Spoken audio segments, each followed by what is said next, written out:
Assalamualaikum warahmatullahi wabarakatuh dan salam sejahtera. Saya Cikgu Roziana binti Omar bersama kami dari SMK Darul Amahat 1 akan membuat demonstrasi tentang bagaimana menghasilkan baja kompos menggunakan cacing dan juga bahan-bahan terbuang. Barang-barang yang kami perlukan adalah semua berkaitan dengan kita semula. Yang pertamanya adalah cacing. Yang kedua adalah sisa dapur. Yang ketiga adalah bahan kering. Dan yang keempat adalah air kosong ataupun air paip saja.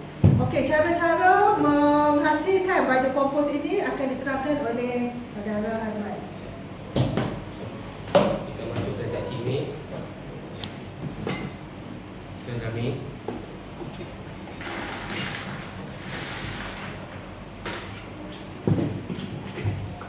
Sisa makanan.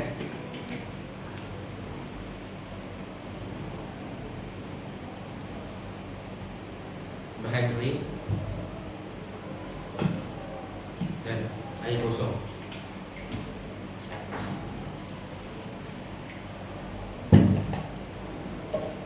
So, kita tunggu selama 4 minggu.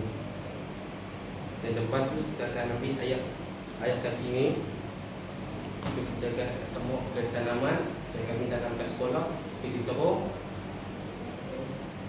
Kucai dengan pot. Kangkung.